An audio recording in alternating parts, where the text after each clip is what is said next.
What is velocity. सबसे पहले velocity को समझने से पहले हमें स्पीड समझना होगा कि स्पीड क्या चीज़ है। स्पीड को समझने के लिए पहले हम इसकी डेफिनेशन लेते हैं, पढ़ते हैं, उसके बाद आपको मैं समझा लेता हूँ। Distance covered by an object in unit time. दरअसल जो मैंने आपको डेफिनेशन बताई तो इसको आप नोट भी कर सकते हैं, तो ये बहुत ही यूज़फुल हो सकती है आपके लिए।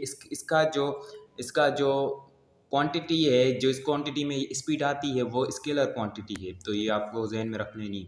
स्पीड और वेलोसिटी में क्या फ़र्क होता है तो वो भी मैं आपको बता देता हूँ। स्पीड के साथ जो होती है डायरेक्शन नहीं होती और वेलोसिटी के साथ डायरेक्शन होती है।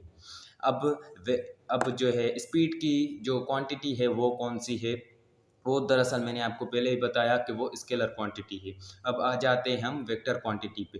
वेक्टर क्वांटिटी दरअसल उस चीज़ को कहते हैं स्पीड इन पर्टिकुलर डायरेक्शन। कोई भी ऐसी चीज़ जो पर्टिकुलर डायरेक्शन में होती है, स्पीड भी होती है उसके साथ और उसके साथ पर्टिकुलरली डायरेक्शन भी होती है, तो वो चीज़ क्या कहलाती है, वो चीज़ वेलोसिटी कहलाती है। अब इसमें हमें समरी में अगर आपको बता दूं कि इसकी जो स्पीड और उसके साथ डायरेक्शन होगी तो वो चीज़ क्या कहलाएगी, वो चीज़ वेलोसिटी कहलाएगी। जिसके साथ सिर्फ स्पीड ही हो वो तो स्पीड ही कहलाएगी, उसके साथ क्योंकि डायरेक्शन नहीं है। अगर डायरेक्शन होती तो वो वेलोसिटी कहलाती।